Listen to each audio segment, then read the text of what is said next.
அனைவருக்கும் எனது பணிவான வணக்கங்களையும் மனமார்ந்த வாழ்த்துக்களையும் தெரிவித்துக் கொண்டு இன்றைய பதிவில் நிகழும் மங்களகரமான குரோதி வருடம் ஆனி மாதம் முதல் நாள் சனிக்கிழமையன்று இருக்கக்கூடிய கிரக நிலைகள் மேசராசியில் பிறந்தவர்களுக்கு எந்த மாதிரியான நல்ல பலன்களை தரப்போகிறது என்று இப்போது பார்க்கலாம். மேசராசியில் பிறந்தவர்களுக்கு பார்த்திங்கன்னா என்ன சொல்கிறதுனே தெரியல. அதாவது அந்த மாதிரியான ஒரு கிரக நிலைகள் எப்படின்னு பார்த்திங்கன்னா, இந்த மேசராசியின் அதிபதியாகிய உங்கள் ஜென்ம ராசியின் அதிபதியாகிய செவ்வாய் பகவான் 8ஆம் இடத்துக்கும் அவரே அதிபதியாவார். இந்த செவ்வாய் பகவான் பார்த்திங்கன்னா நிலமகன் என்று சொல்லக்கூடிய செவ்வாய் பகவான் உங்கள் ராசியில் ஆட்சி பெற்று ரொம்ப சிறப்பாக இருக்கிறாருங்க.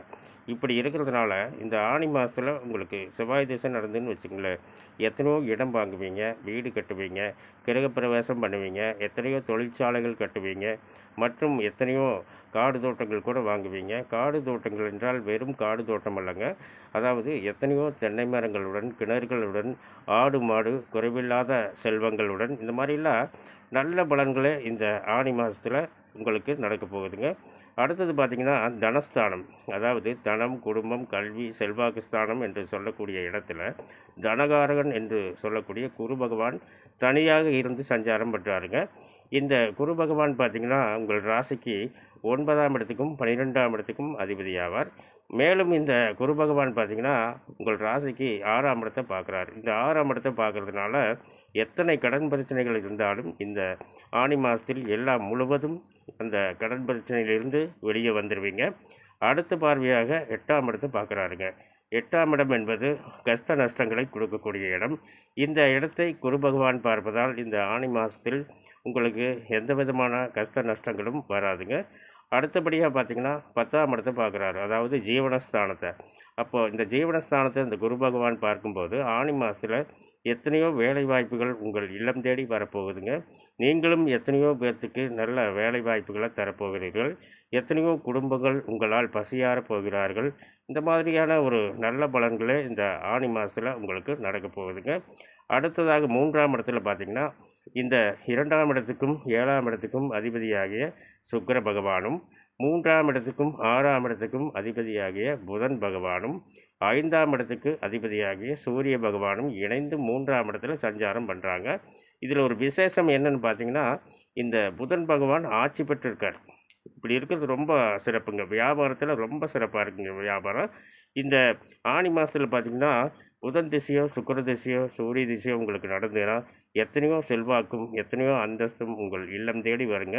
அது மட்டும் இல்லாமல் நீங்கள் எடுக்கும் முயற்சியில் அனைத்திலையும் வெற்றி மட்டுமே பார்ப்பீர்கள். இதற்கு அடுத்தபடியாக பார்த்திங்கன்னா 4ஆம் இடத்துக்கு அதிபதியாகிய சந்திர பகவான் 6ஆம் இடத்துல சஞ்சாரம் பண்ணுறாருங்க. இந்த கேது பகவானோட இந்த குடும்பஸ்தானம் பார்த்திங்கன்னா குடும்பஸ்தானத்தில் குரு பகவான் இருந்து இந்த 4ஆம் இடத்து அதிபதியாகிய இந்த சந்திர பகவானையும் கேது பகவானையும் பார்க்குறாங்க.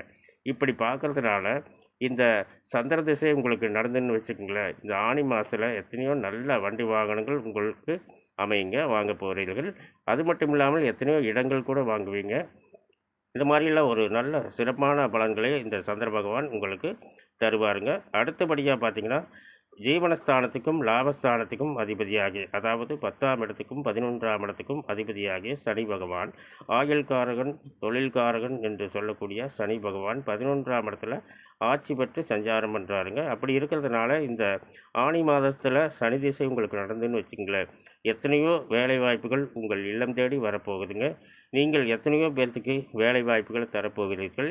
இந்த ஆனி மாதத்தில் பார்த்திங்கன்னா ஆனி மாதம் முழுவதுமே பார்த்திங்கன்னா நீங்கள் செய்யும் தொழிலில் மிகப்பெரிய லாபத்தை பார்க்க போகிறீர்கள்.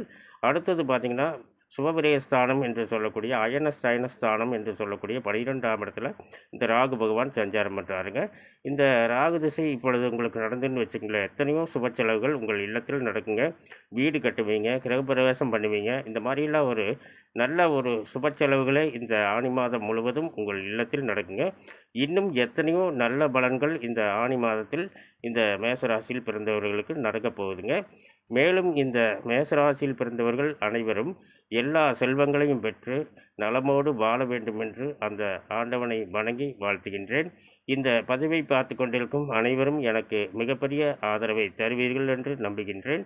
மேலும் விவரங்கள் அறிய என்றும் புலிப்பாணி என்ற ஜோதிட தலைப்பை பாருங்கள். நன்றி, வணக்கம், வாழ்த்துக்கள்.